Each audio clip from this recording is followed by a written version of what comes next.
Okay, Manushree, we are live now. We can start. Thank you. Thank you so much. Hello and namaste. Welcome to the expert live panel discussion organized by ForOptom in association with ASCO. Today we have with us esteemed ophthalmologists in the field of refractive surgery to discuss with us about the different refractive surgeries and what an optometrist needs to know about them. This session is live on YouTube, and if you haven't subscribed to our channel yet, please go ahead and hit the red subscribe button right now. I am Manushree and I will be moderating the discussion today. So without further ado, let's welcome our panelists. First up, from the United States of America, we have Dr. Arun Gulani. Dr. Arun Gulani is the founding director and chief surgeon of the internationally famous Gulani Vision Institute in Jacksonville, Florida, USA. And he is a former chief of cornea and refractive surgery at University of Florida. Listed in Forbes Gold Line Research among top 10 laser vision surgeons in the USA and as one of the most famous eye surgeons in the world with a global clientele, Dr. Gulani is internationally known for his inventions, groundbreaking and innovative surgical techniques and publications. Dr. Gulani has super specialized in advanced LASIK, custom corneal and premium cataract surgery and has uniquely woven this full spectrum of keratolenticular refractive surgery to custom design, and he's among the first in the world to introduce new technologies, techniques, and protocols as a consultant to patients, eye surgeons, and the eye care industry. Dr. Gulani, thank you for joining us today and welcome to the panel. Thank you for having me. It's a real pleasure. Next up, similarly, we have Dr. Ravi Krishna Kannaredi from India. Dr. Ravi Krishna completed his basic medical education from Jawaharlal Nehru Medical College, Belgaum in 2001 and post-graduation in ophthalmology from prestigious Regional Institute of Ophthalmology, Minto Eye Hospital, Bengaluru in 2006. He was actively involved in developing a rural charitable eye hospital, Sri Sharada Devi Eye Hospital and Research Center, Pavagadh for 2 years. Then he worked as consultant in the Department of Cataract, Sri Vivekananda Sevashrama Eye Hospital, Bengaluru, and Chief Medical Officer and Senior Consultant, Department of Cataract Refractive and Implant Vision Correction Services at Vasan Eye Care Hospital for 9 years. He has given speeches, presented papers at several national conferences, and is also actively involved in teaching. His areas of interests include cataract, refractive, and implant vision correction surgeries. He is currently working as a consultant for the same at Narayan Netralaya, Rajajinagar, Bangalore. Dr. Kannaredi, welcome to the panel and thank you for joining us. Thank you. Thanks a lot. We also have with us Dr. Nitin Malkan from India. Dr. Nitin completed his MS in 1986 and then set up his private practice, Akshar Eye Clinic in Malad, Mumbai, and has now completed 30 years of practice. He is presently the medical director of Akshar Eye Clinic, which is a multi-specialty eye care facility. He is also the medical advisory board member of BABT Eye Hospital, Kandivali, and chief clinical coordinator and medical director of L.M. Patel Rotary Eye Hospital, Malad. Dr. Nitin is also the medical director of Universal LASIK and Smile Center, Kandivali. Dr. Malkan has presented several papers and delivered lectures on various subjects in regional ophthalmic conferences and in All India Ophthalmic Congress. He's also a member of ESCRS and has presented papers in the ESCRS Annual Congress. Dr. Malkan, thank you for joining us today and welcome to the panel. Thank you for the invitation. So without further ado, let's begin the discussion, starting with the basic question, of course. I would ask this to Dr. Nitin first. So could you tell us what are the different types of refractive surgeries we have and what kind of surgery benefits what kind of patients? Well, so far as refractive procedures are concerned, let us consider it as extraocular procedure and intraocular procedure, because cataract surgery also has become a refractive surgery nowadays. So far as extraocular procedures are concerned, they are performed on the cornea, and these corneal procedures are photorefractive keratectomy, LASIK, epi-LASIK, LASIK, femto-assisted LASIK surgery, and smile surgery. These are all corneal procedures, refractive procedures, and intraocular procedure includes implantable contact lens, phakic lenses, the refractive lens exchange with implantation of various type of intraocular lenses, which probably we'll be discussing later on in the question and answer session. So these are the refractive procedures. And anybody seeking the freedom from glasses is a good candidate for a refractive surgery of any kind, provided the tissue is not contraindicating the procedure. So there are ways and means to examine the contraindication, and it's very important in a refractive surgery when not to do it. If that is understood, any age, any type of personality is okay for refractive surgery. Thank you, Dr. Nitin. Dr. Arun, would you like to add something here? I think Dr. Nitin listed it very well. My take, as you know, is, in fact, it's very important. You as optometrists should know this, which I absolutely believe you should, is everybody who you are fitting with the glasses is a candidate for refractive surgery. To me, there is no such thing as not a candidate. There is no contraindication at all, because contraindications exist because surgeons know only a few techniques, right? Imagine if you knew only how to do 15 kinds of glasses, everybody else would be not a candidate, correct? So there are 48 refractive techniques. In fact, from about 29 years ago, I've always said every surgery in the eye, including retinal surgery, is refractive surgery, because you cannot leave the patient with a refractive error. So if you look at that mindset, I believe ophthalmologists basically should be doing what optometrists are doing, which is bring every patient to 20/20, no excuse. Unless the patient, the only indication or concept is, unless the patient is changing, which could be someone below the age of 20, or pathology like keratoconus, which is changing. And I'll show you how keratoconus also is a refractive surgery, where majority of my patients are 20/20 without glasses. So my take on this is very much akin to the seminar we are having today with optometrists, which is, if you can fit someone with glasses or contact lenses, that patient is a candidate for some surgery. Dr. Nitin has listed about the surgeries of refractive surgeries like PRK, femto, and we have something called SVK, SMILE, and the technology is on advance. So what are the differences between all of these technologies? So you're asking me? Yes, sir. Okay, great. Again, if you look at the concept, like I said, 48 techniques, there are 23 laser vision techniques, actually. The techniques that I've honed over the last 30 years, I call it laser plastique now, which is a non-cut surface laser techniques, which are way beyond SMILE and everything else that's being done in the world. The concept here is, if you're not cutting the cornea, the thickness of the cornea doesn't matter. I've proven this repeatedly over the last 3 decades. It is a misnomer to call somebody short because they are 5 feet tall. Just think about this concept. Today, what I'll do is I'll make sure everybody understands concepts so they don't live by boxes. In medicine, there is no such thing as cannot do. It is just about relativity. As long as someone is normal, get the job done. So let me give you an example. You cannot take somebody who's 5 feet tall and say this is short or this is tall. It's a relative index. If you go to Dutch Netherlands, it's a short person. If you go to Asia, it's a tall person. You get me? As long as you're not talking about acromegaly or dwarfism, that's abnormal. Now you want to talk about what you can and cannot do based on pathology. If you apply that criteria, it is absolute nonsense that doctors have come up with limits of corneal thickness. Having the world's maybe largest practice of fixing complications of refractive surgery. I have yet to see a patient based on corneal thickness who went into a problem. It was a misdiagnosis. So I've done cases which are starting at 200 microns corneas. And these patients today, 20 years later, are still doing great. Again, my point, every case is individual, so I'm not making a statement, but the important thing I want every eye doctor to understand is there is no such thing as a number. That's where doctors are very confused. 520 is normal, 510 is thin. That is wrong. Is it abnormal? Is it formed for keratoconus? That's the only thing that people are worried about, correct? So if you rule that out, even 480 is normal.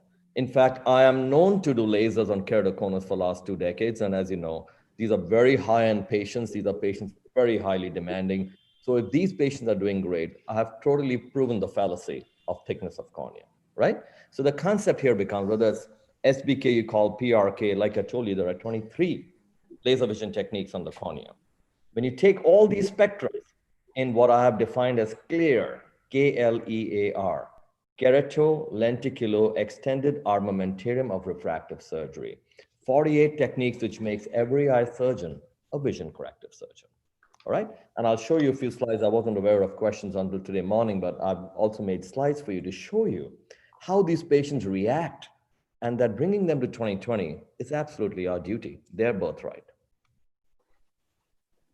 Thank you, Dr. Arun. Will we be seeing the slides? For sure, you're welcome. I'll take all of you. Go ahead with your next questions. Want to make sure you're all, for time, we're all here. All right, Dr. Ravi Krishna, I would like to ask you the next question. So we have just highlighted on the advancement of the corneal refractive surgery. So what would you say about the advances seen in the technology of cataract surgery? Well, see, there are a lot of things which are evolved in keratocondylar refractive surgery. So, like earlier it was PRK, then came the flap, then femto, now the smile. So, a lot of things have like advanced, and even diagnostic wise. For example, earlier the basic topography used to be used, and we used to do the surgery. Before that, we used to just take keratometry and anterior corneal topography, and we used to do the surgery. Nowadays, like we have instruments which will tell us how is the corneal anterior surface, how is the corneal posterior surface, how is the corneal biomechanics. So all these things will be taken into consideration before we take the patient for keratorefractive surgery.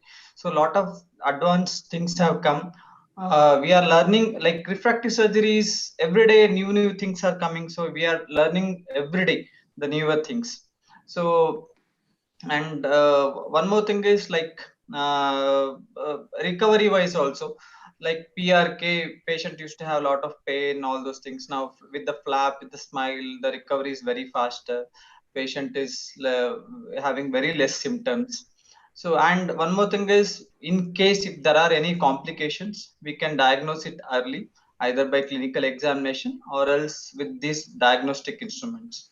So this is the newer thing, basically, whatever we So are. what would you say are the differences for our audiences? What would you say are the differences between these techniques, the femto, the SBK, the PRK, the smile? See, ultimately, all these procedures will be correcting the refractive error. Of There is course. no doubt. But the amount of tissue it takes, the recovery wise, patient satisfaction wise. So obviously, PRK is having like patient will experience more of pain and blurred vision, and they'll have contact lens, more of foreign body sensation, everything. As it goes to next, like flap, either femto or microkeratom related, or else the next is a smile. Like patient recovery wise, satisfaction wise, obviously the smile is more rewarding compared to PRK. Well, I would like to add a few things here to clarify for the optometrists. Can I go ahead? Yeah, Yes, please, Dr. sir. Nitin. Yeah. Let us make it simple, because many a times the terms are not understood for the optometrists who are not exposed to this procedure, or they have not seen this procedure.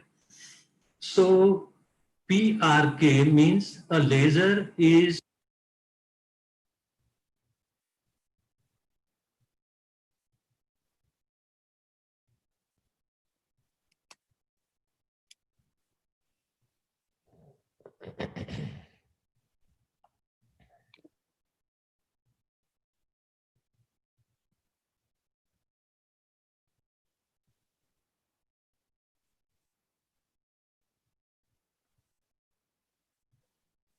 Hello, Dr. Nitin. We're not able to hear you actually.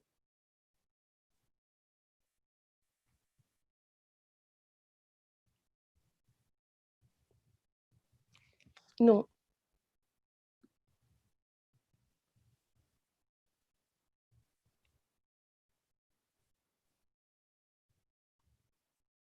Not really. We shall be moving forward while Dr. Nitin fixes the audio. So Dr. Arun said sky is the limit, and anybody who can go for spectacles and contact lenses can go for refractive surgery, corneal refractive surgery, basically. So Dr. Ravi Krishna, anything that you have to say for that? Who can and who can't go for refractive corneal surgery procedures in case of India?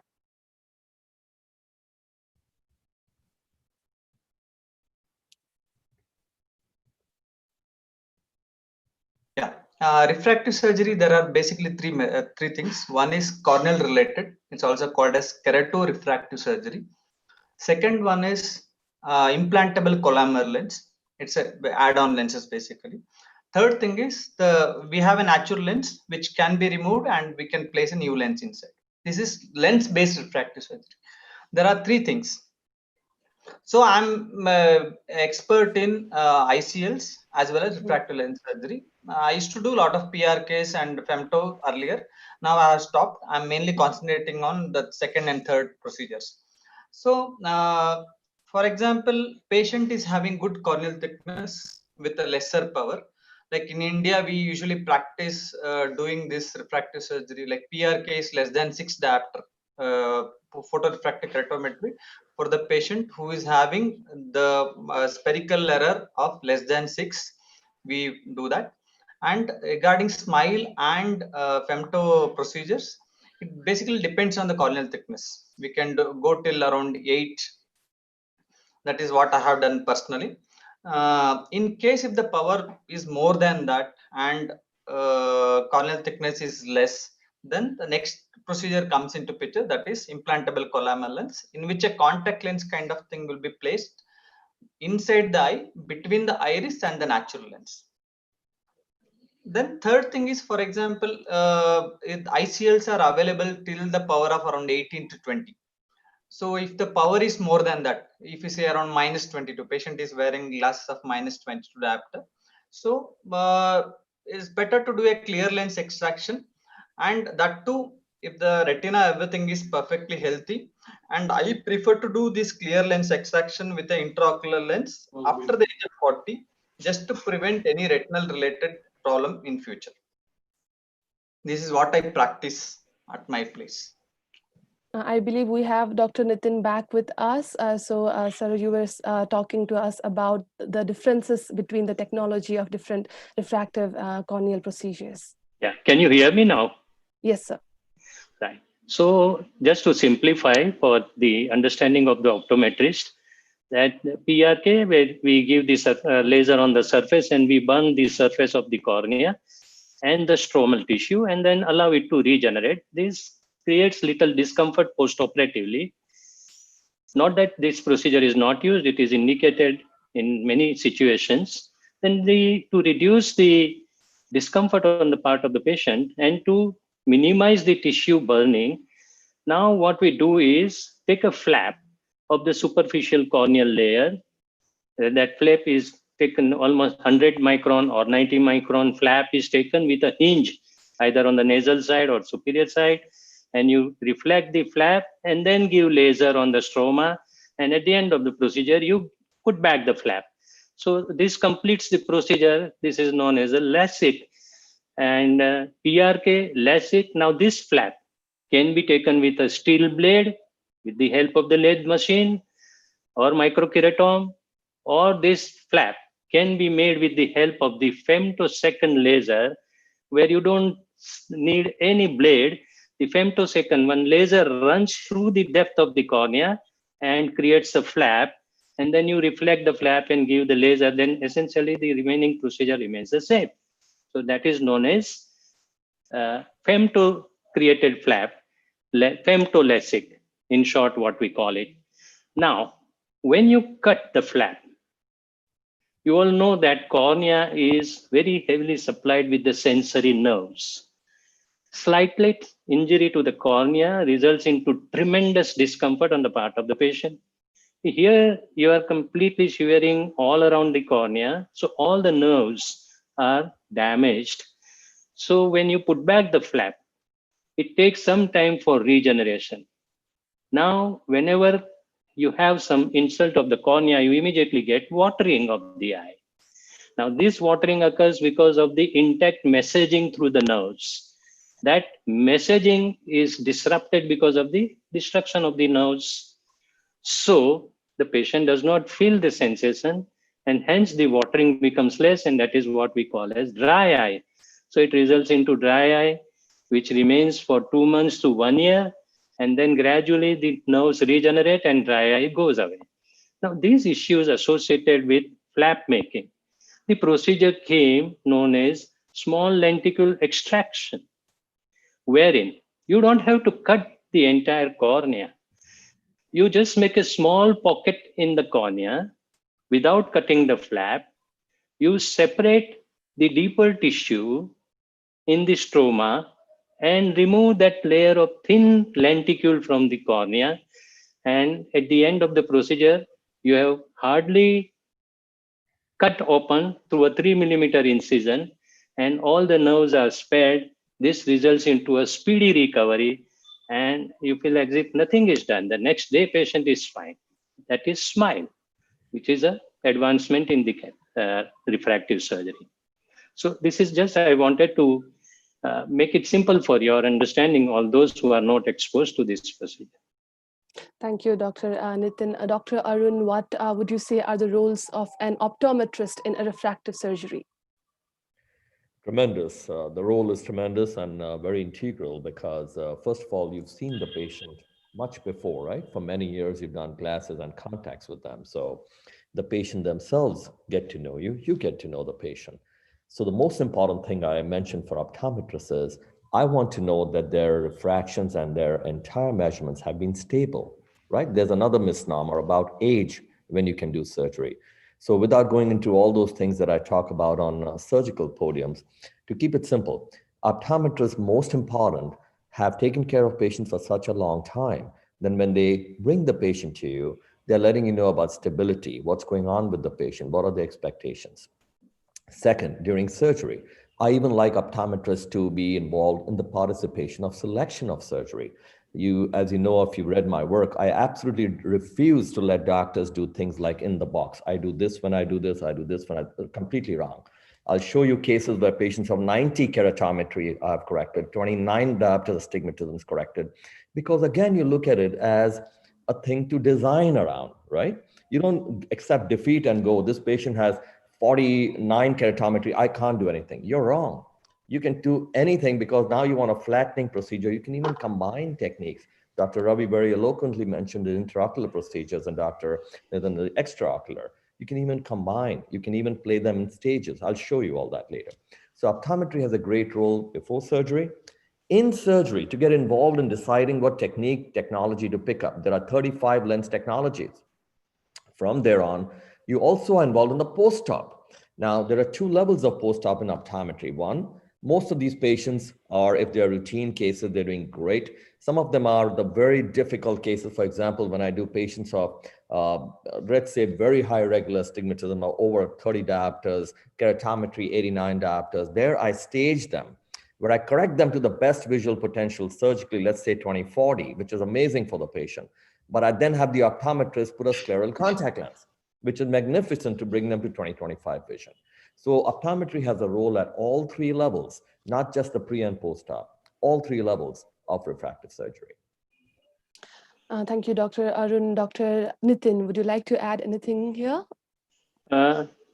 What Dr. Gulani has said is perfectly correct. Of course, the views are diagonally opposite about the selection criteria. So that we'll discuss as and when the issue comes up. About the role of the optometrist, as he said, it's tremendous. I cannot do my refractive surgery without my optometrist, because the moment patient walks in the clinic, and whether he's with you or not with you, when you examine the patient right from the history, everywhere your involvement is there.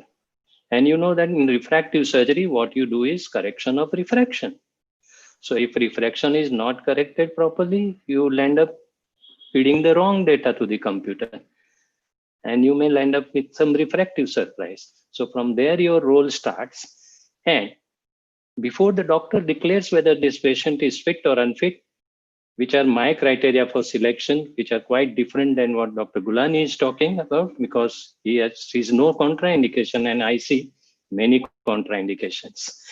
So as an optometrist, when patient discusses about the refractive surgery, you have to find out whether this is the right suitable candidate for the refractometry or not. I mean, refractive surgery or not. So how do you find out about it? You have to understand the corneal tissue, and you should be exposed to something what is known as corneal topography. You must understand the play of colors on corneal topography machine. And topography alone is not sufficient. You have to do tomography, that is pentacam or cirrus or whichever instrument you have, but it is a tomography. So tomography also should be known by the optician, the optometrist. Before going to these investigations, mydriatic refraction has to be very well known to the optometrist. You cannot have loose ends here about examination. So perfect refraction, undilated and dilated, then subjecting the patient to topography, to pentacam, let the posterior segment examination be done by the ophthalmologist, where there are some contraindications for doing the surgery. But otherwise, planning, complete involvement of the optometrist is needed. Not up to there. Then right inside the operation theater also, my optometrist feeds the entire data in the machine, discusses pros and cons about so many small little things of measurement of the optic zone to, pupil, the angle kappa, angle alpha, how to plan the treatment. Everywhere there is a role of optometrist. And then post-operative, the refractive error is gone, but there are small little issues here and there which optometrists must understand, so that if the vision is hazy for first week or 2 weeks in PRK, you should know that yes, that happens, and it gradually improves, so that you are not disturbed when the patient says that I can't see well. So you have to understand post-operative recovery of each and every procedure very well. And if you have understood the subject properly, then you can answer the patient. So I see a tremendous role of optometrist in the LASIK, in the corneal refractive surgery. Thank you, Dr. Nitin. Dr. Ravi Krishna. For optometrists, I just want to simplify this refractive surgery.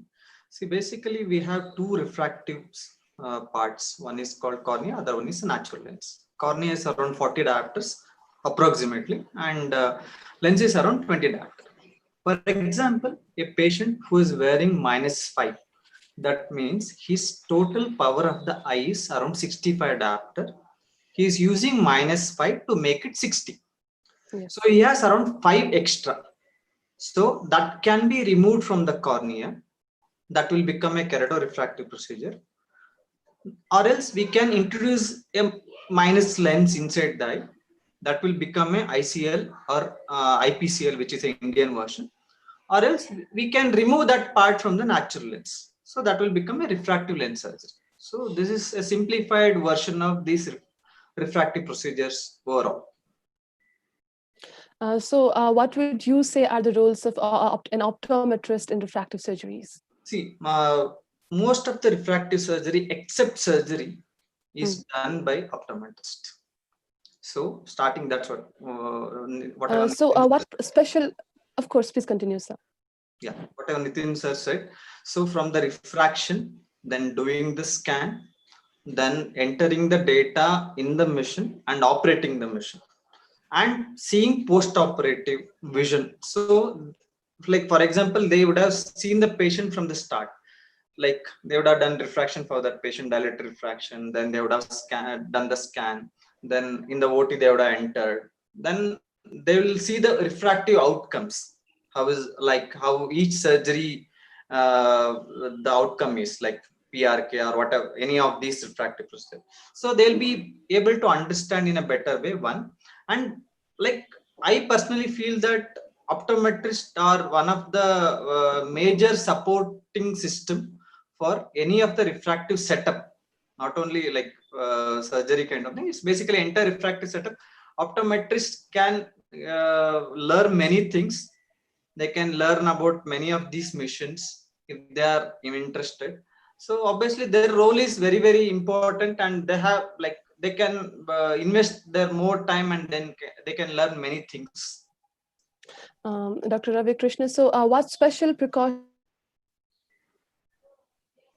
does a patient need to take after the surgery, after these refractive corneal surgeries? Like you're asking me about the routine post-op care? Yes, Or yes, sir. Like they are not supposed to take head bath and wash their face for a week, one. And in case if they feel that their vision is coming down or something like they are experiencing more pain after 2 or 3 days, then they should come to hospital. And third thing is, they should avoid going out, especially under like sunlight, in case of PRK, at least for 1 month, because sometimes it might induce some haze. Haze is like the corneal haziness, which can appear in PRK when we treat high power. And then fourth thing is, like whatever medications we give, like especially steroids. Steroid we give it for a month. In some patients we might give it for 2 months. They should come at least once in 2 weeks or 3 weeks for their eye checkup. Sometimes what happens, some of these people are more prone for steroid response, like we call them as steroid responders, in which their intraocular pressure goes up. So these are all these things has to be monitored. And whenever the eye pressure goes up, patient might experience pain as well as blurred vision. So they should come back to the hospital. And driving, all these things should be avoided for at least for a week. Thank you, Dr. Ravi Krishna. Dr. Arun Gulani, so what are the special precautions that a patient needs to take after the refractive corneal surgeries? Again, very well said by Dr. Ravi. It all depends on the surgery. Most of my patients fly out next day. The PRK technique that I've been doing, laser plastique, I just spoke about yesterday, there is no pain with the surgery. So there are a lot of things that are variant in the way people practice. Intraocular surgery, phakic implants, corneal surgery, they all can fly out next day. Basically, concepts that I like to share about, I tell them is now it's your responsibility, all right? This way you make them very clear that this was a surgery, it's not a fly-by-night procedure. So yes, avoid direct sunlight too much, going into the pool for about a week. After a week, I'll let everybody do anything they want. For cataract surgery, basically 1 day of rest. Again, they can fly the same day, 1 day of rest and they're done. What I'll do for you is I put together some slides so you can understand my concept of refractive surgery, where, like I said, to me, even a retinal surgeon is a refractive surgeon. I hold them accountable. I don't want anyone to tell me retina's flat. I'm like, damn it, you induced myopia. We're putting the damn buckle. Get that done. So my point is, all of us are vision corrective surgeons. I do not like this difference between corneal, LASIK, cataract surgeon. It's one thing. We are all here for vision, right? So again, why it's so important, when I accepted your invitation, I think very highly of optometrists, because you guys are actually delivering vision. What we are doing is doing it surgically. So as long as an ophthalmologist understands that, they understand their responsibility. You cannot take a patient the optometrist has refracted to 2010 and deliver 2020. It's failure. So these are concepts I love to share with colleagues. And as optometrists, you have responsibilities too. Your refraction has to be mind-blowing. I refract my patients till today personally. No patient can go to surgery until I refract them. And I chase 2010. I'm never happy with 2020 because I'm blessed with 2010 vision. So every patient of mine, none of them, no matter where they fly to me from, can undergo surgery until I streak retinoscope them with over 9 different topographers. Here's the fun thing I'll let you know. And you know this best as optometrists. Keratoconus diagnosis is a refractive diagnosis, not a topographic diagnosis. By the time you see topography, it's like seeing an X-ray with pneumonia. You should have the acumen to pick up the rales and the base. What do I mean by that? Stigmatism against the rule. High keratometry, relatively thin cornea. Boom, you know it's keratoconus. I don't care what the topography looks like, and change your technique accordingly, all right? So what I'll do now is I'll take you through a few slides to share the concept, then I can be here a few more minutes answering questions. Can I share the screen, please? Yes, sir. Thank you.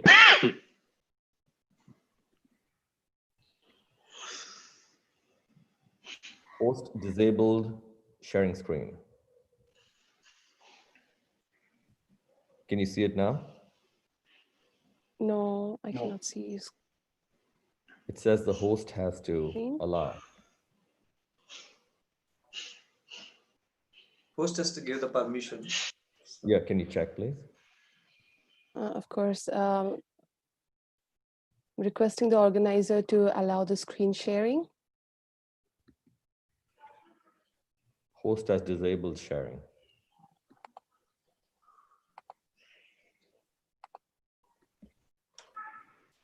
No?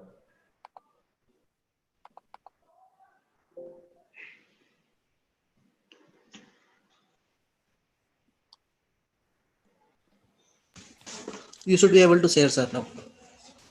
Okay. I've already shared it. Can you see? No, sir, not yet. Okay, once more. How about now? No, sir, not yet.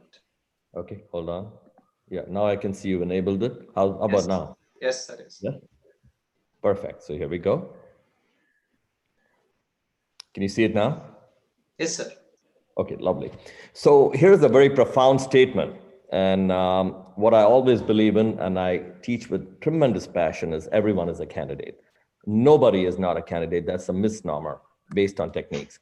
I want all of you to look at these top row of slides. All of these patients at 2020, none of them have had transplants. None of them are wearing glasses or contacts. So please take in those top corneal looks that you have there, right there. And all of these patients that you see down here are day one post-op from 9 countries, 11 states, all 2020. My point, none of these cases that you see up should be sent home with, you are impossible or too irregular. This is a patient experience that I also emphasize. And if you saw my recent article in Ophthalmology Times, I'll share with you. I call it Show Me the Patients. You know, there are doctors who show these surgeries on stage with this silly vitreous maneuvers, stitches in with the lenses. All those patients are flying to me wanting to sue these surgeons. Problem is they missed the point. Patient came for vision, not for surgical acrobatics, right? So the patient experience is very important, extremely important. Again, optometrist understands this by being part of it. This was my recent article in Ophthalmology Times, and here we are. How do I think? I always think, no matter how difficult the case is, whether I'm doing a 32 incision radial keratotomy cornea, 90 diopter keratometry, keratoconus, a completely dense herpetic scar in the center, I'm always thinking 20/20. Always vision. Then I think about surgery. What technique among 48 techniques or among 112 combinations am I picking? Then last, I think of technology, because I concern that, like, as if we go to the kitchen and pick up our ingredients, and then you do your master chef part, right? And the most important time spent is in planning, as you can see me do there. That is the most important time in any surgery. This is the concept. I call it the 3T technique: technique, technology, target. And there the optometrist can help you by telling you what's the target of vision that that patient is used to. There are about 35 lens implant technology in the US. There are about 80 plus all over the world that are approved. So use these as ingredients. Don't talk about or advertise. I said this yesterday in a very big webinar. Stop advertising lenses. If you advertise lenses, it's like you're advertising ingredients. You're the master chef. Take credit for amazing outcomes. Also take responsibility for wrong outcomes. So you can never blame the lens. And I'll say this to you in a fun way. If you've had patients, this is more for Dr. Nitin and Ravi, is a happy patient with a premium cataract surgery will praise the lens, right? They'll say, my husband bought this amazing multifocal lens for me. I'm seeing all distances. An unhappy patient of premium cataract surgery will blame the surgeon. So again, there's no need to talk about the lens. You are the master chef. Take credit for that amazing outcome. I believe tremendously in Show Me the Patient concept. You'll see every video, every talk of mine, anywhere on the world podium, I show the patients, because I believe if you cannot show me your patient, your work is unreal. I don't believe in statistics and charts and hidden scattergrams. Real patients who are on Facebook saying that you're amazing, that's the fact of success. So here's another important thing. One of you had asked me before, and I thought I'll bring it to you. This is an everyday scenario at my office. Patients who want selfies, pictures. This is important. The patient is telling you in subtle way that they had a mind-blowing experience and great vision. You don't need to show a scattergram to anybody. And this is an every Friday where groups of patients fly out from my institute, not now with COVID, but This is what I want every eye surgeon to be inspired by. We are talking about patient experience and vision, not about surgery. No patient comes to you with saying, give me surgery, doctor. They say, I can't see. These are modern day patients. This is my patient again, a pingecular patient. So doctor, as optometrist, you'll see pingecula and pterygium, right? Quite a few of these. I just published a book on this, a textbook. Every patient of ours next day is made to walk to the mirror. Their eyes should be so flawless and painless.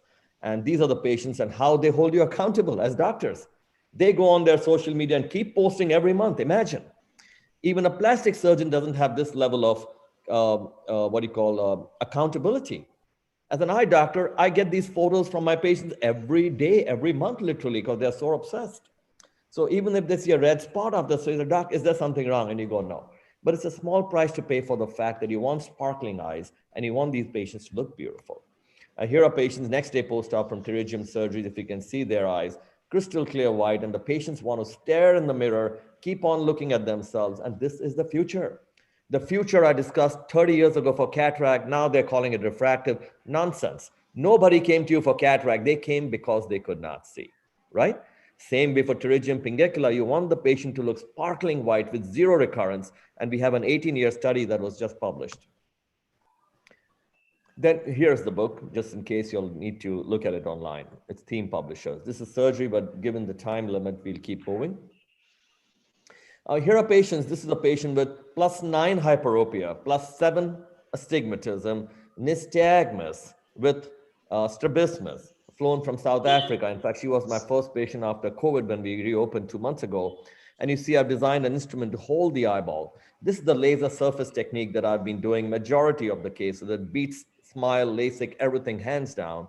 And the question later we can discuss is how the hell can you correct +9 and +7? You can.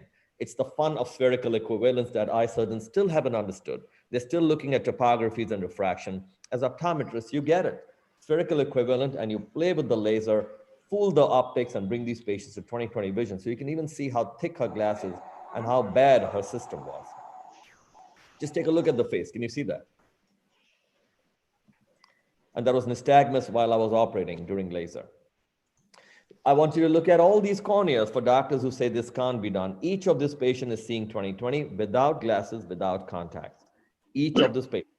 And the keratometry was mind-blowing, right? From 49 to 68 to 90s in these cases. The refraction, people call irregular cornea, another myth that I blast all over the world. There is no such thing as irregular cornea.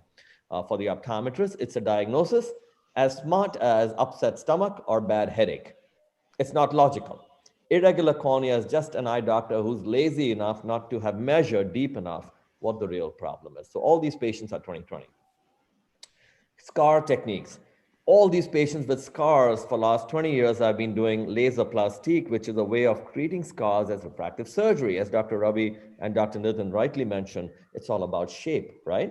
If you look at this scar, look at the shape. I call these in-cornea scars and straight to 20/20 vision. This is a patient I'm just showing you next day post-op of in-cornea scar with high irregular astigmatism, traumatic scar. Look at the patient next day, the video he sent me on Facebook.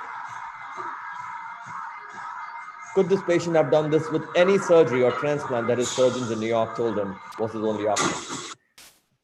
So I want everybody to be inspired by these things because this is the patient outcome that is the most amazing way to measure success, not statistics. I could go crazy sitting here telling you everyone's 20/20, but all our patients are on social media explaining their outcomes. That is high accountability. These are what I call clown suit or on-corneal scars. You can peel them off. And even 8 years later, do toric premium cataract surgery, keep them 20/20 for life, just like an optometrist does. Again, no limits to astigmatism. Here you can see a patient from Abu Dhabi referred to me, 10.5 astigmatism down to 0.3. This is very important. Again, high keratoconus. How did this patient come to 0.3 from 10.1 astigmatism? Here's another patient, over 20 diopter astigmatism. Look at the irregularity. There is no such thing. Start measuring, start planning, and start performing. Again, no limits here. This is in fact a patient. He was working for Bausch & Lomb, so knew every eye doctor in the world, literally. He's only seeing herpes scarred eye. I repeat, only seeing eye with herpes central scar. What am I doing here? I'm doing what an optometrist done. I start refracting him. The only thing ophthalmologist did not do for him. Start refracting him and bring him to an outcome. And here he is, 2020. Patient with dense pseudomonal scar from contact lenses. What would you do? No, 2020 is a young girl here. And now she's a model with this surgery. Again, surface laser surgery, take the scars straight to 2020 vision. What would you do with these patients? As an optometrist, you see these in your office, right? RK cuts on the cornea, high regular astigmatism. Again, just correct the shape. You'll be surprised all these patients can see and see very well despite the cuts. Look at these scarred RK cases. I'm just going past the surgery, then intacts. Various kinds of intracorneal rings that are available for patients with keratoconus. Now, all of you see keratoconus patients, correct? As optometrists. Do not just put them in a contact lens. Please get them surgically corrected first, and I'll tell you why. There are about 20 different techniques in which I call think outside the cone concept of taking keratoconus patients to 20/20 vision. So you can see here, bringing the astigmatism down from 10.1 to 2.7. Even LASIK ectasias can be corrected, and then laser on top of the intacts, because once you put an intact in a cone, you have strengthened the cornea with a brace, correct? Now you can shape it with a few microns and bring them to 20/20 vision. And that's the importance of these cases. Patients with a broken intact ring, when they're sent to me, or Kera rings or Ferrara ring from anywhere in the world, again, that doesn't matter. If the patient's seeing great, just laser on top of it, and you can see these patients doing great. So the patient from Egypt came in with a 365-degree ring, what is called a Kera ring, and was corrected with a laser. Here's a patient with 23.5 diopter astigmatism. For those of you who may not know these surgeries, this is called a hexagonal keratotomy. You know, RK was done for nearsightedness. Hex K was done for farsightedness. So this patient was sent to me with 23 diopter astigmatism, nearly 90 diopter keratometry. We put a ring around the cuts and then went in the eye and exchanged the lens to 20/20 vision. Levels of transplants that can be done for patients to bring them or correct the cornea if they're less than 100 microns and severe scarring. DSEC, DMAC, all of you know about this. That is also refractive surgery to me, because you do it without stitches and plan it by topography. These are epikeratophakias. Cross-linking. All of you know about cross-linking, correct? Here's my concept of cross-linking that should be very important and understood. Do not put keratoconus patients into cross-linking. Here's why. If you look at keratoconus, think of it as the left side of this picture. You see the bent spine, correct? I call that keratoscoliosis. Basically, it's a bent spine, right? Now imagine putting cement, the red material, on it and saying, your bent spine will not progress anymore. Well, that's a very stupid thing to do, because now you have kept the spine bent forever. So imagine when you're sending your patients for keratoconus cross-linking, you're actually maiming them, disabling them forever. Unless the keratoconus is changing, patient is less than 20 years of age. Besides that, if you cross-link without correcting, you're doing a disfavor to the patient. See on the right side, the correct thing to do. Straighten the spine with surgery, about, like I mentioned, 20 techniques with think outside the cone. Then put cement or cross-link it, and the patient's always going to thank you for the rest of their life. So you can cross-link in all these conditions. Phakic implants of various kinds can be used. Intraocular lenses can be used to correct patients. Even scarred patients can undergo premium cataract surgery once you correct the cornea. This is amniotic surgery to correct surface irregularities and put an ICL to 20/20 vision. Combination surgeries. Put in an intact in keratoconus, decrease the keratometry, put in a toric lens in the eye, and the patient's done. As you can see here. I'll again go through the videos fast because of time. Can you see that? Going on to other cases, if they've had very bad outcomes of cataract surgery, you can still correct them with the laser.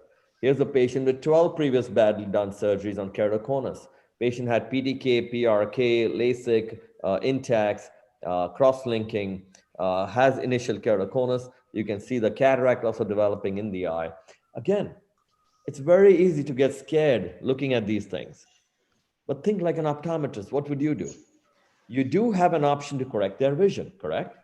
What would you do as an optometrist? You would still start thinking, what do I do? Do I put a contact lens, piggyback contact lens? Can I plan it with prisms? So many options. Same an ophthalmologist I expect them to do. So when I look at these cases, I do not count the number of surgeries they've had before they came to me. I do not ask them who the surgeon is. Stop blaming people, take charge. So because the cornea was stable here, I went in and removed the ICL and the cataract and then did laser on top of the cornea, because remember the intacts are holding my keratoconus cornea, so I'm not scared of anything, and proceed to 20/20 vision. Here's that patient again, lack of time, we'll just proceed quick. You saw the ICL coming out, then the cataract comes out, and then the toric lens goes in, and then I'm doing laser, patient 20/20. And that's the progression. This is also important. I call this progressing with the patient so they understand. As optometrists, remember what you do, right? You try different contacts or you plan them over the years. This patient understands staged surgery, and that's how you take them to their 20/20 vision. I bring you back to the slide that even complications can be corrected to 20/20. There are no limits. No limits. If the hurdle is 9 feet, you cannot say, I only jump 6 feet tall, so I'm not going to try. You jump 9.1. It's okay if you crash. Try jumping 9.1. So we're back to the most important slide. We do all of this for the patients, correct? As optometrists, as ophthalmologists. We cannot say no, and there is no such thing as not a candidate. So with that, I'll end my presentation, and we can again open up for questions. I'll stop sharing the screen now. Thank you for the wonderful presentation, Dr. Arun. Moving back towards the panel discussion, I would like to ask Dr. Nitin here, what are the changes that a patient can experience after the LASIK surgery in regards to quantity and the quality of vision? Well, the patient who undergoes the LASIK surgery or refractive surgery is not happy with the glasses, and they have experienced the vision without glasses, how blurred it is, whether hypermetropic or myopic, and astigmatism. Once you remove the refractive error and they can start seeing with the glasses, more than 99.99% of the patients have a wow factor. They're so happy seeing it. So most of them are very happy, provided you have counseled them properly, because so far as the role of optometrist is concerned, we are forgetting one preoperative checkup, which is a must, is a dry eye. You have to do all dry eye tests for all the patients undergoing refractive surgery, rule it out. If there is a presence of aqueous deficiency or evaporative dry eye, you have to treat it and then do the refractive surgery. Then they are very happy. Otherwise, you know that if the dry eye gets accentuated after the LASIK surgery and they don't have a clear vision, even they have clear vision, they are not happy because of the pricking sensation and excessive watering, etc., etc. So if you have taken care pre-operatively, then all these patients have a wow factor after the surgery. They're very happy. You had talked about a certain contraindications that you take into factor while before taking the patient for the refractive surgery. So could you highlight those for us? Yeah. See, the whole exercise starts when the patient walks in for the consultation. So careful preoperative evaluation, as we have already discussed. We have to exclude the clinical extra, the contraindications which are there. But as Dr. Gulani puts it, he does not consider any contraindications, but they are there. You judge the motivation level of the patient. There are some youngsters, and when they walk in with the glasses, you always feel that, okay, let us suggest the refractive surgery. But if they are not motivated enough, then it is no point going for the refractive surgery. So look for the motivation level. If it is not there, it is a contraindication. Explain the technique. Discuss it in detail. For that, you have to know the technique. You have to see the actual surgeries. How are they done? Then you can speak in a better way. So explain the technique. Discuss the pros and cons. Explain them what they will experience post-operatively. Warn them about some operative complications which can happen sometimes. Most of the time, it is a very safe procedure and you come out very nicely. but you must explain the patient. Exclude, I don't take any high demanding patients for the refractive surgery when they have unreasonable expectations. No, I don't perform the refractive surgery on them, because you can't guarantee anything in any surgery, because a child is born without a hand or a leg. A baby is born sometimes where you don't have anything in your hand. So surgeon does everything with good intention, but patient may not, all the 100% of the patients may not get expected result. So you should explain that beforehand. And if they're not ready to take it, then it is contraindicated. You have to discuss all the procedures and offer them everything. PRK, femtosecond, smile. If there is a high power and corneal thickness is not available, you talk about ICL, IPCL, clear lens exchange, and you take the informed concept, and there is something like night myopia. The operated patients have a difficulty looking outside in the dim light situation. That happens. It remains for some time and then they start feeling better. So this night myopia should also be explained beforehand. Of course, it is not a contraindication. Then if there is a family history of diabetes, I'm sorry, if the patient is herself or himself is a diabetic, then it's a contraindication in my clinic. If they are suffering with autoimmune conditions, it's a contraindication. If they are suffering with glaucoma, it's a contraindication. Then keratoconus. Not all keratoconus are contraindicated. If it is a very advanced cone, and when you are not planning any other procedure to regularize the cornea, like Kerr-ring, what doctor has shown, and the cross-linking, if everything can be combined, then fine. It's not an absolute contraindication, but it is a relative contraindication. You should be doing all this procedure in your clinic. Then yes, one can go ahead and do it. And then some maculopathies, they have the comorbidity on the retina. So they are not expecting good vision. Once you remove the refractive error, they can see well, but that level of 20/20 vision cannot come because they have comorbidities. So general medical history like diabetes and pregnancy, if the lady is pregnant, you cannot operate because there are changes in refraction because of the hormonal changes expected. So you can't operate on a patient who is pregnant. You have to wait for the delivery to happen, then wait for 6 months, 1 year, look for the stable refraction, and then only do it. In any patient where the refractive error is not stable, and you see your 2 or 3 years record, and every time you find a change in the diffraction, this is also a contraindication, but a relative contraindication. You can explain the patient about the change of the refractive error afterwards, and if that happens, you have to go for enhancement. So the patient should be fully informed about all these things. Then endocrine pathologies like thyroid, we don't take the patient of thyroid for our refractive surgery. That is a contraindication in my practice. Then neurological pathologies like myasthenia, lead closure. Then there are some objective examinations which would definitely rule out the refractive surgery, like the patient is on a contact lens wear and there is a lot of warpage and the cornea is scarred. One has to be very tactful about suggesting the refractive surgery. Then one-eyed patients, I don't do refractive surgery in a one-eyed patient because I don't want to take even 0.5% of a chance of anything going wrong. So that is a contraindication for my practice. Then herpes simplex keratitis, repeated attacks, herpes zoster, recurrent uveitis patient, corneal erosion syndrome, recurrent corneal erosion, chronic blepharitis, dry eye, severe dry eyes, allergies, glaucomas, any past history of corneal surgery or vitrectomy.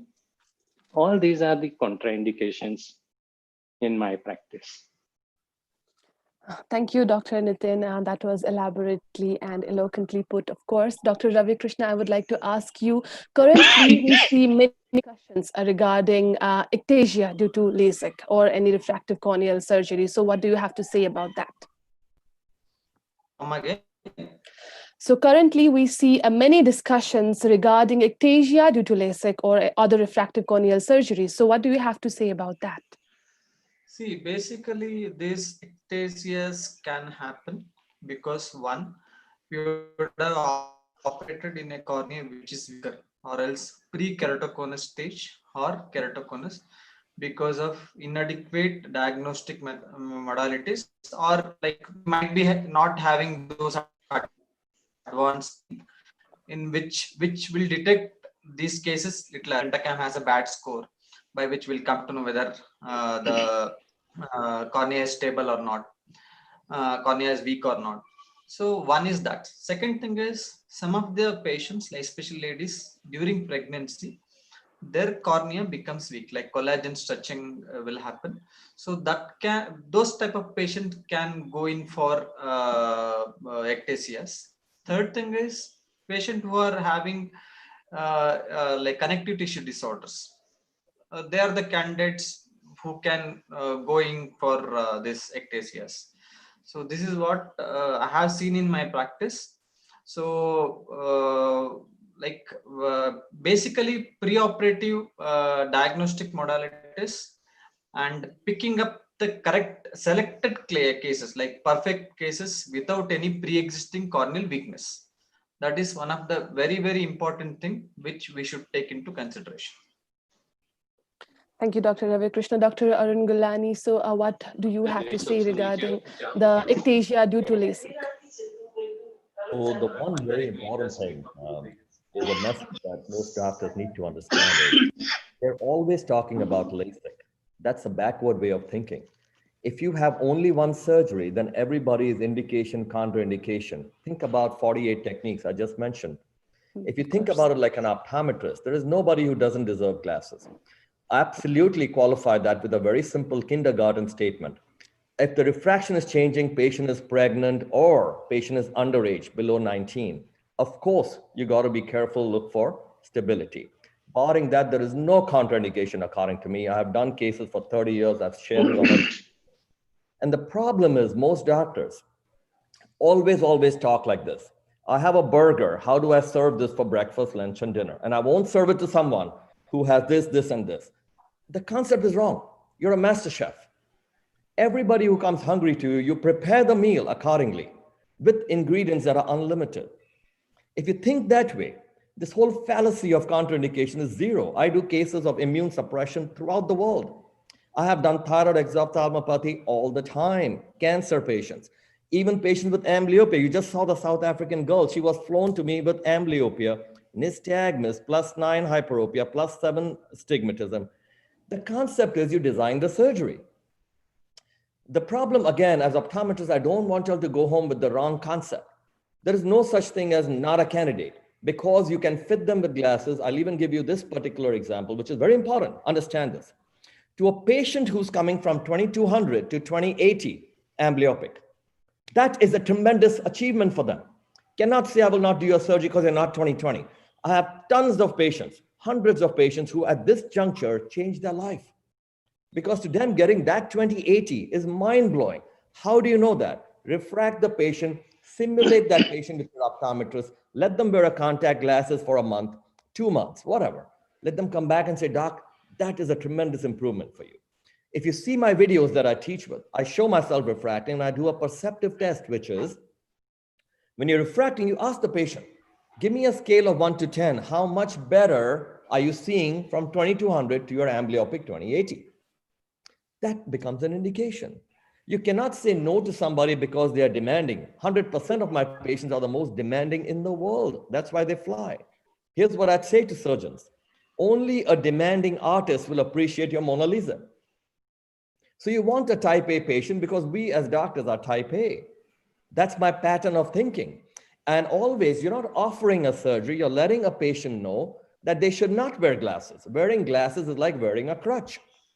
It is completely improper. But to wear it, if you're not correctable by surgery, I'm okay with that. So that's my thought process. Cannot say, oh, no, excuse me, I wear glasses. My question is, why the hell are you wearing glasses? What disease do you have that I cannot fix? So the attitude we have to have as eye surgeons is, nobody should wear glasses or contacts. But they're wearing it either in the stage where they cannot have surgery, or they had surgery and they were not corrected, despite the techniques I've been teaching, where you can fix any complication.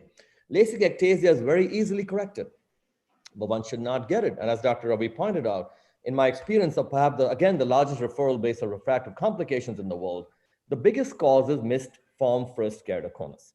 But then you don't do LASIK. You do a surface technique, you do ICL. You see, my point is, having keratoconus is not a contraindication. In fact, I'm pushing the point that keratoconus is a refractive surgery, meaning every patient of keratoconus, no matter how advanced, must see 20/20 without glasses. If you cannot reach that with surgery, having done the right surgery, then optometrist again covers up with the scleral contacts and brings them to 20/20. But to take a keratoconus patient, do a stupid cross-linking and keep their spine bent forever, wrong concept. Wrong concept. If you cannot fix the spine first, you just disable the patient forever. So the mindset has to change. Surgery, there is no limits to the options we have. Ectasia can be corrected with numerous techniques, but one should not get into it without diagnosing. And as I mentioned to you in the start, even though we have all these technologies, I empower doctors, which is refract the patient and you'll find your keratoconus. You don't even need a topographer. These are important points to teach because young students, young surgeons, young optometrists stepping out into practice constantly emailing me, Dr. Gani, do I still need to buy these technologies? You need it, but not immediate. You first learn how to refract. Here's my statement. Refraction is a must for refractive surgeons. So any complication will be avoided if you know how to find the problem. 2, by not limiting yourself to just 4 or 5 surgeries, 48. Be a master chef. Do and design the meal to that person who's hungry. Stop giving them burgers and hot dogs and burritos. That's all we have. LASIK, SMILE, PRK. Nonsense. 23 laser techniques. So that's how you become safe and have a 0 retreatment rate, 0 complication rate. No, you don't guarantee any of this to the patient. You sign their life away, correct? Important. But in your heart, you should know that what you're suggesting is absolutely the right thing for that patient. You don't offer. You're suggesting a plan, not an option. Yesterday, I just blew out all the doctors who talk this nonsense about multifocal and this, that lens. How does the poor patient know how to decide what to take? You have to tell the patient, I have decided on a toric trifocal lens for you because of these optics. And I know you'll do well. That's why you're a doctor. So that's my take on situations like these. Thank you, Dr. Gulani. Dr. Nitin, you have something to say? I really appreciate what Dr. Gulani is talking about. But I have one clarification so far as the thinking process of the doctor is concerned. It much depends on the demography of the population, economy of the country or the area where you are practicing. Much depends on that, and the level of education of the patient. This demography is quite different in India compared to other developed countries, where you explain everything to the patient, you suggest everything to the patient, but their expectations after the surgery is like, my friend can see that I can't see. Don't think you have make them emmetropic. So this level of understanding depends on the the demographic of the population, and that is why we have little laid back attitude, and that is justified. So let me interrupt that. Let me interrupt that. I love your point, Dr. Nitin. I absolutely agree. Remember, I see a lot of complications from India, and I've seen the patients. And that's where I was trained. That's why I'm so passionate about sharing these concepts. So let me explain very important point. And this is about life in particular. I do not believe in external environment. Let me repeat, and I'm sure you understand. I work in the world's most litigious country. I'll just stop there for a second so you understand the level of issues that a surgeon faces in the United States. Despite that, my patients are on Facebook. How come? And but most important, I don't advertise. I'm the only practice perhaps in the world that doesn't advertise, has a global clientele, and each patient of mine is on Facebook. Imagine. So it is a very high accountability practice. You're absolutely correct. The doctor has to face performance every day. I don't go to my institute and a patient is referred because I gave wine to somebody or took them out for lunch. I don't do that. Advertising is zero. They are flying because of results. So absolutely agree with you. But I'd also suggest, because there are a lot of young people watching us, is you have to change the environment. You tell the patient, and you are the doctor. I absolutely believe that doctors have weakened themselves by becoming people who give options and are always scared of a lawsuit, always suggesting, keep your chest out, you're a doctor. Hey, Mr. Smith, you deserve surgery, this, because that is what I believe. You came to me, I did not come to your house in a mobile van asking for you. Number one. Number two, here is my reputation and abilities. It's out there for you. Number three, here's my performance record. Number four, sign on this consent form that says you will go blind, you could go blind, you can go blind, you should go blind. Important, that's integrity. No patient I've known till today has walked away because they signed 15 pages in my office, because I'm very passionate, they know it. I'm very passionate about delivering vision, and I made myself accountable, sharing with my colleagues, because I want you all to perform at this level. It's possible. You are very skilled, especially you guys in India, extremely skilled. I've seen so many people come to me for fellowship, tremendous hands, but you have to have an attitude of a doctor. Doctor prescribes, does not give options. A waiter gives options. Ma'am, what will you have today? Right? So a doctor has to be extremely strong because the patient actually is looking up to you. They are expecting you to help them. Only thing we have to do is perform. So I agree with you with demographic, but I've given you my demographic, which should really make you think, because these are very litigious patients. And remember again, 78% of my practice is second opinions and complication correction. So imagine the patient flying to me is already pissed off at their surgeon. That is my practice every day. And I showed you the cases. I'm basically breaking this myth of this can't be done, this is too high, this is too irregular. Nonsense. I just showed you the results. And how do you know it's correct? My patients are posting on Facebook without incentive from me. That is the highest accountability. Even when I'm sleeping, these guys are writing about me. So it is so easy for you to publish a white paper and hide them in a graph. 50 did well, 20 did bad. So easy. My patients, you can see the face and connect with them, and they'll tell you what's going on. So I agree with demographics, but I would encourage the doctors to take charge. Powerful. And of course, that has to have a backbone of integrity. You can't be schmoozing, advertising, doing deals and discounts. Very strong backbone. Performance. Patient must understand that doctor is the guy in charge. Doctor is the guy in charge. You are the master chef. Ingredients, don't advertise. The company is already advertising for you, right? So-and-so laser, so-and-so lenses. If you advertise, you're wasting your money. Think about it. Every time patients or doctors call me from India too, they keep calling me, how do you do your stuff? I'm like, it's very simple. Do the right thing.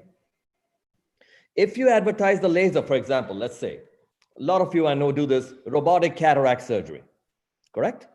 Now what happens to the public? You called it robotic, the patient's mind moves suddenly from Dr. Nitin, the amazing surgeon, or Dr. Ravi, the amazing refractive surgeon, that moves to robot, the laser. Suddenly, Ravi and Nitin make no difference. Patient will call your office and go, what price will you give me for that robot? You just lost everything. You lost everything. You're no longer Nitin, the 30-year, I heard you practice for 30 years, right? Or Ravi, the brilliant refractive surgeon I just heard. There's no difference now between you. You are technicians. The patient has just put you in your place. And now your staff has to fight. Oh, what's that? 500 more? Let me help you. Why? Why? But you just did it to yourself by calling robots and calling it advertising. Your advertisement, if you do advertising, I don't, and I don't like it. If you do, you say, I'm 30 years into practice, damn it. You can't touch me. Look at my integrity. Look at my complication rate. That's why you're coming to me. And don't ask questions. I am the doctor here. Again, integrity and performance, then you can speak that way. So my whole take is, don't do these things. Patients come to you, I want that lens. Dr. Nitin, is that yes or no? Remember, patients come to you for cataract. Ravi, you do intraocular surgery, right? Yes. Don't patients come say, I want that lens? Correct? I put the patient in place right there. I say, stop. I decide what you get. Stop. Oh, I want that lens I heard in the news. I'll decide that. Simple. Patient cannot be demanding. You are demanding. That's why you became an eye doctor, right? I mean, come on, man. We stood first among college people, thousands. That's why we became medical students. Remember how our parents celebrated when we became doctors? Why are we forgetting that? And when we went to med school, you topped and you became an eye surgeon or an optometrist. How amazing is that? Who can beat you? Tell me. Why have doctors become so meek, so scared? So I won't do this. Patient is demanding. Oh, you be more demanding, man. Sit straight and go, hey, this is what I want for you. This is my plan for you. No guarantees. Do you get that? Absolutely. And then perform. Blow them away. Let them fly their families to you. Take charge of your city, state, country, world. You don't have to be in a village somewhere. Come on, you could practice anywhere. Make the world fly with your pattern of performance. No one can beat that. Have I answered that, Nitin? So no more demographics. And get every keratoconus patient to 2020.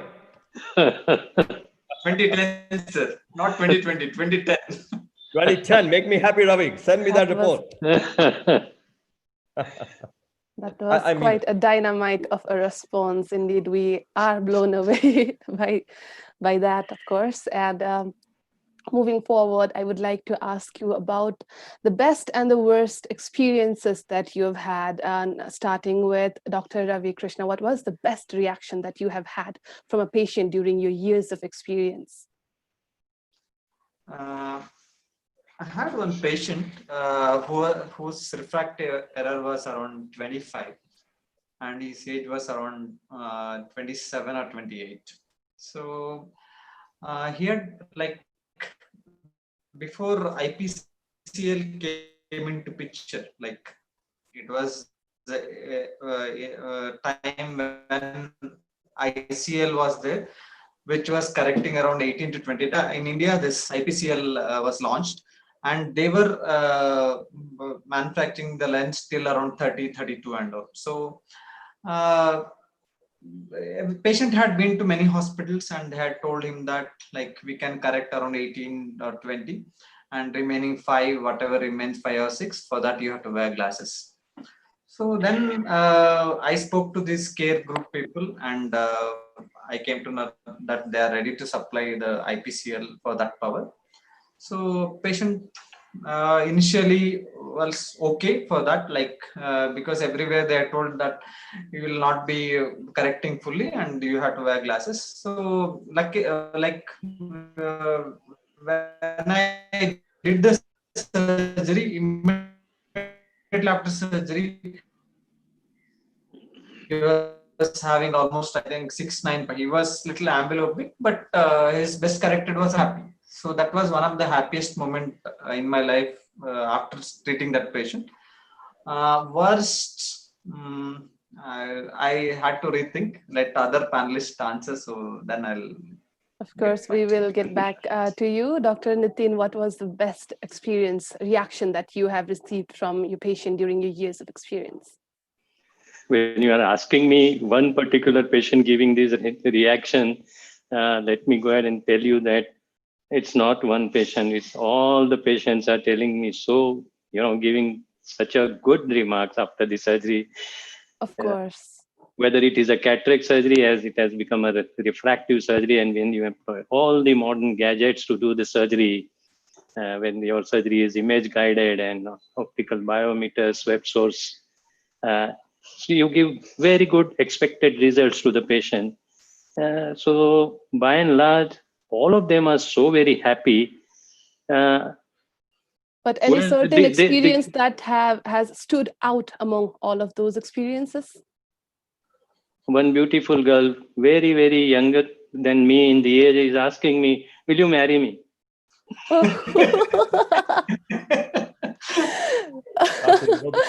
When did this happen, sir? You just have to laugh it out. But she was very happy. I'm feeling so thrilled. I love you, doctor. You have done wonders. This and that. So what did you do? So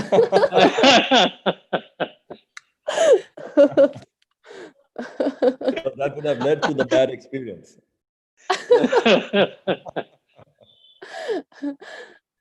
Absolutely true. Coming to Dr. Arun, as we could see from your presentation that you have had a lot of great experiences. So what was one experience that particularly stood Again, all of out them, I among would those absolutely experiences?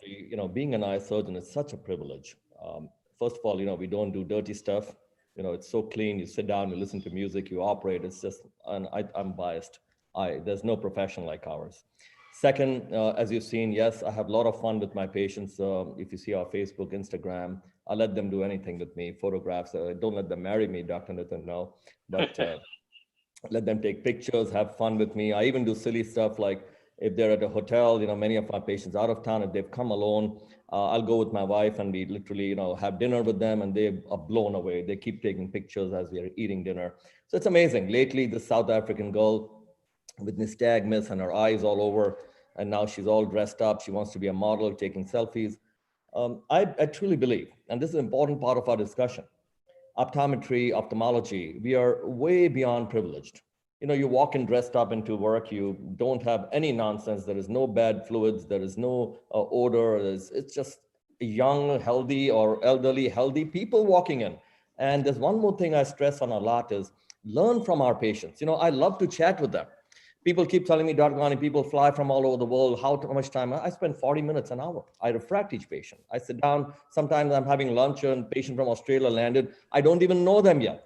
I share my sushi with them and I haven't even done their surgery. So I just do what a normal human being would do. I feel like going and, someone couldn't afford my surgery. I did their surgery. I'll go and give them my leather jacket. I'll go to a bad part of town and just make them wear it. So I think we are so privileged to be doctors and then to be eye doctors and to share on such forums. And all of us have worked so hard. There's so much we have to give. And to that point, back to Dr. Nitin, I'm re-emphasizing because I want him to change is, if you look back now, Doc, all the people who really emphasized their happiness to you were all type A. The more type A they were, the more they will thank you. Yeah. So hence I want you to change. The more demanding the patient was, the more he will love you and the more he will fly his family because they get it. It's very easy painting walls. It's very difficult making frescoes on the top of the ceiling and you're upside down. That is what we do. Take credit and take demanding patients because the demanding patient is looking for a demanding doctor all the time. The equality is there. So I do believe in this a lot. If the patient is demanding, get even more charged because don't forget you were demanding. That's why you became an eye doctor. Don't forget. I keep teaching fellows the same thing every time. I say, just use the mirror as your best guide. If you're ever scared, look at the mirror. Look at what you achieved. How demanding were we, Dr. Nitin? Ravi, come on. Yes? Why are you scared of a demanding person? Let them know that you're more demanding than them. You walk into a room, it should be a gush of radiance. Come on, 48 techniques. Who the hell told you can't be fixed? Who was stupid enough to say you'll be corrected up to 10 and then you'll wear glasses? I'll give you half a crutch. Is that the answer? How silly do these things sound when people talk on stage? I took this patient from here to here. I'm like, shut up. Don't touch the patient until you can plan your 2020 plan. On Saturday, I spend 4 to 5 hours planning for 15 to 20 patients landing every week, alone in the office. That's where my fellows learn. Surgery never should last more than 6 minutes. That's my rule, no matter how complex. You have to be that fast and agile, but the planning is hours. When you show up, you're having fun. People are taking videos, photos, they're doing difficult surgery that people said can't be done. Patients are walking out, smiling, dancing, taking photographs, selfies. That's what addicts you. That's what I say, get addicted to your patient's smiles. So you got a long answer, but I think we are so privileged. Everything we do every day we do. Not only if a patient appreciates, which they do, just going home, what a feeling. You change people's lives. Even a cancer surgeon doesn't do that. Remember, someone staying alive with blindness is worse than dead. How dangerous a job do we do? In a 3-centimeter eyeball, in a breathing patient, we operate. One mistake, it's a $3 million lawsuit. How amazing is that? Right? I have, I told you, 78% of my practice. Imagine every second patient of mine comes in with a thick file, sometimes with attorneys, mostly with their surgeons. That's my routine day. How dare then do I speak like this? Because performance. You're scared of nothing. Performance. You tell all the attorneys, sit outside, damn it, no one comes in. I do that with movie stars. I do that with football players, professional. I show them who's the real star. And then you do the other side of life, which is you donate, you help people, you do pro bono work. But don't forget, you are the master chef. Don't forget that. Oh, I'm doing this surgery. I'm going to do this lens for you. That's nonsense. I'm going to go into my kitchen and make a meal that will blow you away. You're not going to tell me what ingredient to use. You cannot. I am not sure if I should be asking you if you've had any worst or any bad experience during your years of practice, because Thank God, have none. you? Thank God. None. Dr. Nitin, you have shared with us the beautiful story of your patient whose heart you have respectfully broken. So you also have had no bad experience regarding any of the refractive surgery procedures that you have done? He avoided the bad No. experience. You are right. There he is. What Dr. Arun says is correct. We avoid. There are a lot of filtered out, so you don't have the bad experience. Right, you are. Dr. Ravi Krishna, any bad experience that you have? Yeah, in cataract, yes, I had some couple of cases, but refractive, I don't remember. Touch wood till now, no. Thank Nobody you. proposed to you, Ravi. That's not good. Sir, I keep chatting with all my patients like you, sir. In WhatsApp. We are nearing the end of the session, so I would just ask you to highlight how an optometrist can choose their career path in refractive surgery procedures, starting with Dr. Nitin.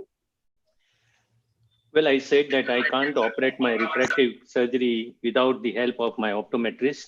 So one can choose entirely refractive surgery as a career in optometry, because there is a huge workload to be carried out by the optometrist to deliver the final result.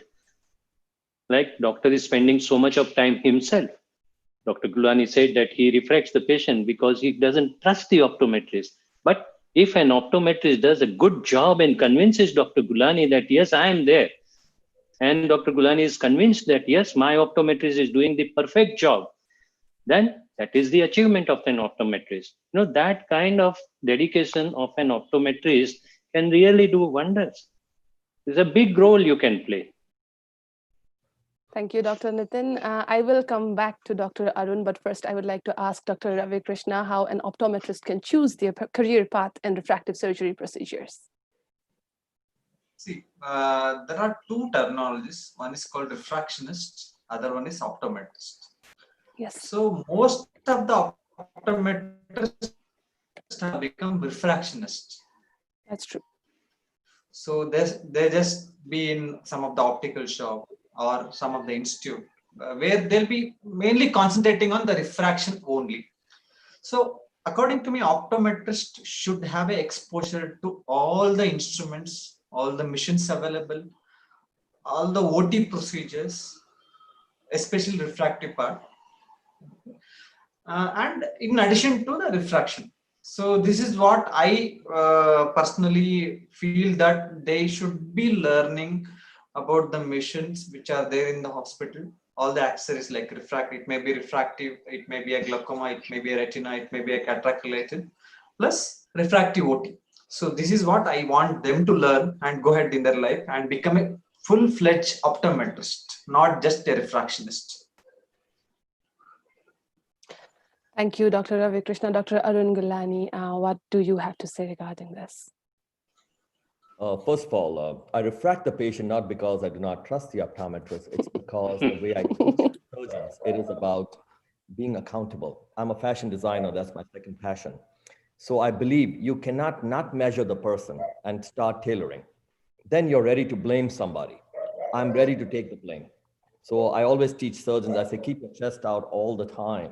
Be proud of what you do, because responsibility also comes with rights, right? So take credit, but also be there to listen to something. So every patient knows I refracted them. So I'm always ready for anyone to dare challenge me because I did it, I'm responsible. So that's my point of refracting. Second, for optometrists, like Dr. Ravi very rightly said, there's no point, some may want it, maybe that's the business pattern of being a refractionist. I truly believe, and this is what I tell eye surgeons, I'm saying the same thing, get addicted to your patients. Just go to a hospital, okay? I don't want to walk over our colleagues, but there's no profession like ophthalmology. Just make them walk through the medical road, there'll be smells everywhere. Go to surgical, there'll be blood everywhere. Go to gynecology, you'll run away. Go to orthopedics, then go to ophthalmology department. It's mind-blowing. Everybody's quiet, elegant, and we talk words that sound like Greek to everybody. You sound really intelligent. So my point is, get them addicted to the profession first, 1. 2, let them see the post-op patients. How amazing that we do these surgeries. There is no stitches. These patients' eyes look crystal clear. On my pterygium cases, when I do, make them walk to the mirror next day, it's crystal clear, sparkling white eyes. Get them addicted to the results. Then show them how they can be part of this journey of the patient. That's when you want the optometrist to understand their power. Their power is not just refraction, it's how to look at the patient, how to present that patient, how to take part in surgery, how to follow up with the patient, how to take care of vision if it wasn't fully achieved. All that is the optometrist's role.